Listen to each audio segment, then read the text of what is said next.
প্ৰথমতে মই গম পোৱা নাই নামটো শুনি মই ছোৱালী বুলি ভাবিছিলোঁ তাৰপিছত যেতিয়া ভিডিঅ'টো দেখিছোঁ তেতিয়া ভাবিছোঁ ল'ৰা মানুহচোন কলিতে আমাক ক্ষমা বিচাৰিব লাগিব আৰু অকল আমাক বুলি নহয় গোটেই ছ'চিয়েল মিডিয়াত সামাজিকভাৱে ক্ষমা বিচাৰিব লাগিব ঋতু কলিতাই আমি সেই পৰহি এটা ভিডিঅ' দেখিলোঁ তেখেতৰ ভিডিঅ'টোত মানে অশ্লীল হিচাপে কৈছে আৰু আমাৰ যিটো শব্দ কৈছে মই নকওঁ এতিয়া চ' আমাৰ সকলো শিল্পীয়ে গাত লাগিছে একচুৱেলি বাকী তেখেতৰ কিছুমান কথা যুক্তিত তেওঁ কৈছে কোনোবা পইচা বেছি লৈছে সেইবিলাক ক'ব পাৰি কথা পাতিব পাৰি চব কথাতে চবৰে ৰাইট থাকে পাতা কিন্তু ৰাইটটো এইটো নহয় যে আমি দেউতা মাক ধৰিব আমাৰ ৰাইট চ' সেইটো ৰাইটত আমিতো নামানিম আৰু এতিয়া মই এই অলপ আগতে 10 মিনিটত জে পি দাই ফোন কৰিছিলোঁ জে পি দাসে ইমান পুৰণা তেখেতে মোক কৈছে জয়ন্ত মই আছোঁ মই যাব পৰা নাই তুমি মোৰ নামটো প্ৰথমতে ক'বা বুলি কৈছে জে পি দাই এইমাত্ৰ ফোন কৰি কৈছে যে মোৰ নামটো তুমি প্ৰথমত কওঁ যে জে পি দাসো আছে মণিষা হাজৰিকাই এবাৰ ফোন কৰিছোঁ মণিষা বাইদেউ বিয়াত দুখ পাইছে মালবিকা বাইদেউ শান্তা অজিৰ সন্ধ্যা মেনন বাকী আমাৰতো ছিংগাৰখিনি ভদ্ৰধন চব আছে ভিগুন চব আছে এইবিলাক গতিকে আমাৰ কথাটো হ'ল এটা আমাক মানে হেৰি লাগে ন্যায় লাগে মানে বস্তুটো তেওঁ কিয় ক'লে আমাক কি যুক্তিত ক'লে তাৰমানে চবৰে এতিয়া খুব চবৰে মনত থাকে আজি আমাৰ ফেটাৰ্নিটিক কৈছে গোটেই ফেটাৰ্নিটিখিনি ধৰি কৈছে কিন্তু দেই এতিয়া আমি এতিয়া শিল্পী সমাজক কৈছে যে কাইলৈ যদি মিডিয়া সেই শব্দ যদি মিডিয়া ফেটাৰ্নিটিক কয় প্ৰকৃত ডক্টৰ ফেটাৰ্নিটিক কয় তাৰমানে এটা সময়তো ৰখিব লাগিব ৰাইট নৰখে তাক তেওঁ কথা কৈ যাব আমি শুনি গৈ থাকিম এতিয়া আমাৰোতো গাত তেজ অকণ চবৰে আছে অসমীয়া ল'ৰা হয় নাই এতিয়া মোৰ 49 হ'ল এতিয়া মই ধৰা মানুহ চানুহ এনে 2 এটা মাৰিব পাৰোঁ সেইবিলাক ক'লে যোৱাটো যুক্তি তেওঁ নাই যিকোনো বিষয়ত কথা কোৱাৰ অধিকাৰ আছে কিন্তু কথা হৈছে অশালীন মন্তব্য আৰু আমি অতপালি বহুত কৰিছোঁ আজি আমাক গোটেই শিল্পী সমাজৰ জ্যেষ্ঠৰ পৰা আৰম্ভ কৰি কনিষ্ঠলৈকে সকলোকে যিটো মন্তব্য যিখিনি কথা অশালীন কথাই আমাক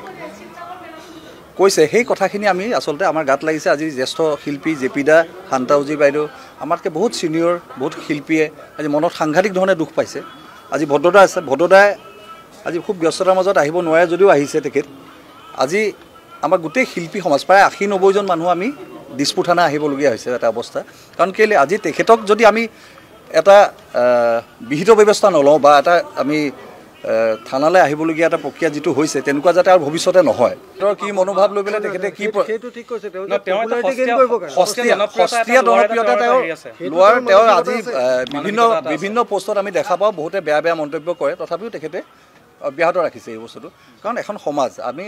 আজি শিল্পীসকল আমি আজি গোটেই সকলোবোৰ লগ হৈ পেলাই ইয়ালৈ আহিবলগীয়া এটা অৱস্থা যিটো হৈছে আজি কোনোবা ডক্টৰ এজনৰ ওপৰত তেখেতে ডক্টৰ গোটেই সমাজখনক তেখেতে এটা বেয়া কথাৰে হেৰি কৰিব পাৰে তো সেই কথাটো আচলতে খুব বেয়া কথা হৈছে এইটোৰ কাৰণে এটা বিহিত ব্যৱস্থা ল'ব লাগে আৰু সেইটো আমি চৰকাৰকো আমি কৈছোঁ আমাৰ আজি ইয়াত আমি থানাত আহিছোঁ অ' চি ছাৰৰ লগত আমি কথা পাতিলোঁ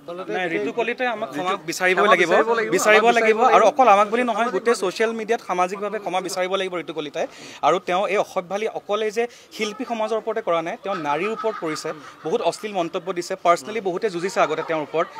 তেওঁৰ ওপৰত কেছ ৰেজিষ্টাৰ আছে চাগে তেনেকৈ আগতে বহুত পোষ্ট দিয়ে কিন্তু এইবাৰ আমি গোটেই শিল্পী সমাজে একত্ৰিত হয় যে তেওঁ কাকোকে অশালীন মন্তব্য কৰিব নোৱাৰে আনপাৰ্লিমেণ্টাৰী ৱৰ্ড চোৰৰ বাচ্চা বহুত ডাঙৰ এটা কমেণ্ট হয় যিটো ঋতু কলিতা নামৰ তথাকথিত এজন ছ'চিয়েল মিডিয়া ভুৱা ইনফ্লুৱেঞ্চাৰ এজনে ইমান আমাক সকলোকে বেয়াকৈ কৈছে গতিকে আজি আমি সকলোৱে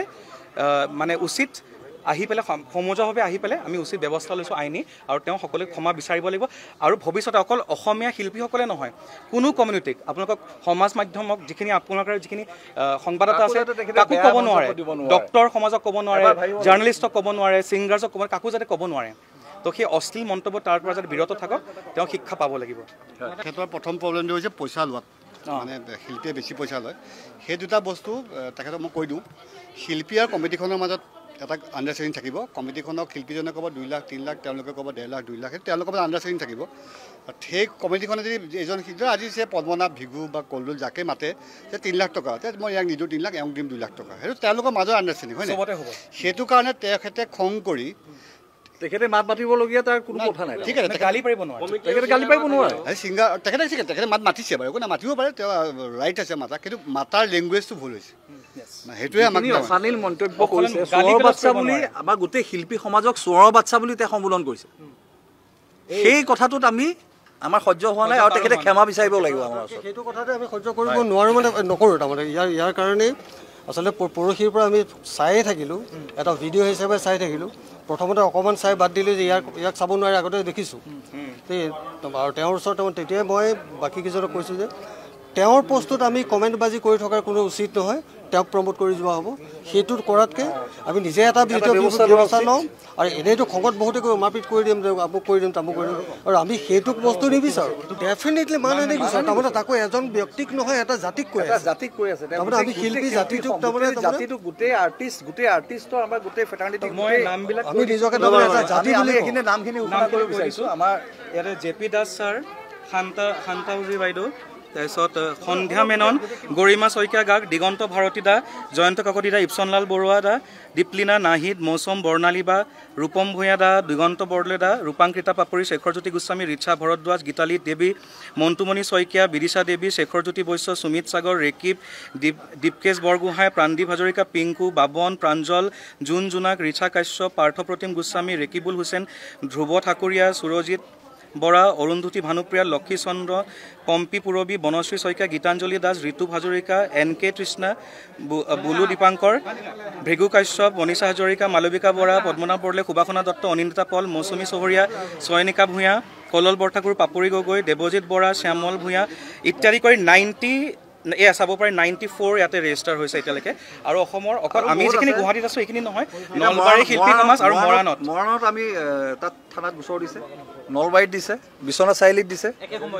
একে আমাতকৈ আগত দিছে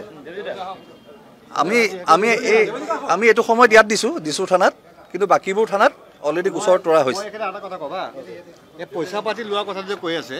এতিয়া কোনোবা এজনে আৰ্টিষ্টে পইচা লৈছে তেখেত আৰ্টিষ্টজন সেই জেগাটো পাবৰ কাৰণে তেখেতে ভিডিঅ' এটা কৰিব লাগে চবেই জানে আপোনালোকে ভিডিঅ'টো কৰিব লাগে ভিডিঅ'টো কৰি 3 লাখ টকা খৰচ কৰি তেওঁ গানটো যদি চলে তেতিয়া কমিটিয়ে মাতে ৰাইট সেই পইচাখিনি ক'ৰ পৰা আহিব আৰু আমাৰ আৰ্টিষ্টখিনি যে সদায় যে আমি বিপদত পৰোঁ আমি নিজে নিজৰ পৰা পইচা তুলি পেলাই হেল্প কৰোঁ চবকে যিকোনো ক্ষেত্ৰত আপোনালোকে জানেই চাগৈ মই আগভাগ লওঁ চবেই আগভাগ লয় তেওঁ অৰুণদাস আজি ঢুকাই গ'ল তেওঁ অৰুণদাসৰ খবৰ জানেনে কিবা অৰুণদাসে প্ৰথম গান কি জানেনে তেখেত নাজানে আজি ভূপেন হাজৰিকাদেৱে এটা সময়ত বিহু অনুষ্ঠান কৰিছিলে ৰিদীপ দত্ত ডাঙৰীয়াই বিহুৰ মঞ্চ কৰিছিলে তেখেতে কৈছে যে আমাৰ শিল্পীসকলে বিহুত বিনা পইচাত প্ৰগ্ৰেম কৰিব লাগে বিনা পইচাত আমি শ্ব' কৰিব লাগে তো আমি বিনা পইচাত শ্ব' কৰিলে আমি চলিম কেনেকৈ এনেকুৱা কৰিব কেতিয়াও নালাগে আৰু তেখেতৰ আচলতে তেখেতক মই চিনিয়ে নাপাওঁ আজি প্ৰথম মই তেখেতৰ যেতিয়া ভিডিঅ' মই চিনি নাপাওঁ কাৰণ প্ৰথম যেতিয়া ঋতু কলিতা তেতিয়া চাইছোঁ তেখেতক চিনিয়ে নাপাওঁ নামটো আজিহে গম পাইছোঁ গতিকে তেখেতে যে এনেকুৱা ধৰণৰ যে আমাৰ আৰ্টিষ্টখিনিক যে এনেকুৱা ধৰণৰ অসভ্যালি কৰিব তাৰমানে কোনো আমি সহ্য কৰিব নোৱাৰোঁ আৰু সেইটো কাৰণে আমি আইন ব্যৱস্থা কৰিছোঁ যাতে কেতিয়াও যাতে দ্বিতীয় ব্যক্তি নোলায় আৰু গতিকে সেইটো কাৰণে আমি আজি আহিছোঁ থানালৈ দিছপুৰ থানালৈ গতিকে আমি শিল্পীখিনি সহযোগ কৰিছোঁ গতিকে আমাৰ যিখিনি আমাক বেয়া ব্যৱহাৰ কৰি পেলাই আৰ্টিষ্টখিনিক হেৰি কৰিছে গতিকে সেইখিনি আমি মানে আমাৰ আৰু ক্ষমা বিচাৰিব লাগিব আমাৰ সেইটো কিন্তু ফিজিকেলি প্ৰথমতেতো মই গম পোৱা নাই নামটো শুনি মই ছোৱালী বুলি ভাবিছিলোঁ তাৰপিছত যেতিয়া ভিডিঅ'টো দেখিছোঁ তেতিয়া ভাবিছোঁ ল'ৰা মানুহচোন আৰু অলপ বেয়াকৈ কৈছে কথাখিনি আচলতে শব্দকেইটাতকৈ তেওঁৰ ইণ্টেনশ্যনটো মানে যিটো ভাৱত তেওঁ কথাখিনি কৈছে সেইটো অলপ বেয়া লাগিছে আমাৰ আৰু প্ৰত্যেকজন আৰ্টিষ্টে চেঞ্চিবল আচলতে আৰু আমি আমাৰ জীৱনত কি কাপোৰ পিন্ধিম ক'ত কিমান কি কৰিম কাৰ লগত মই ফ্ৰী কাম কৰিম কাৰ পৰা কিমান ৰেমুনাৰেশ্যন ল'ম সেইটো প্ৰত্যেকজন মানুহৰ নিজৰ কথা মই কিবা এটা পইচা খুজিলোঁ বুলি মোক যে দিব সেইটোতো কথা নহয় গতিকে যিসকলে আমাৰ লগত যিটো টকাত এগ্ৰিমেণ্ট কৰিছে 1 টকাত হওক 1 লাখত হওক 10 লাখত হওক তেওঁলোকোতো চেঞ্চিবল মানুহ গতিকে এইবিলাক কথাত মাতি লাভ নাই আচলতে এইটো এটা পাৰ্চনেল এফেয়াৰ প্ৰত্যেকজন আৰ্টিষ্টৰ নিজৰ চিন্তা তেওঁ নিজক যিখিনি মানত যিটো লাগে বুলি ভাবে সেইটো তেওঁ খোজে এটা গান গালে বা এখন শ্ব' কৰিলে গতিকে এইবিলাকত মানুহৰ পাৰ্চনেল লাইফত ইমান সোমাব নাপায় তেখেতে কাৰণ তেখেতকতো আমি জানাই নাছিলোঁ তেওঁ এই বেয়া কথা কোৱাৰ কাৰণে আজি মই গম পালোঁ তেওঁ যে ল'ৰা মানুহ ঋতু বুলি ক'লে মোৰ লগৰ ঋতু বুলি ছোৱালী বন্ধুও আছে গতিকে তেওঁ অলপ ভালকৈ মানুহৰ নিচিনা ধুনীয়াকৈ এজন নৰ্মেল ভাল নাগৰিক হিচাপে যেনেকৈ যি কৰিব লাগে তেওঁ নিজৰ ফালৰ পৰা সমাজৰ কাৰণে কাম কৰক আৰু বেলেগক শিকোৱাতকৈ নিজে কৰা ভাল সেইটোৱে মই ভাবোঁ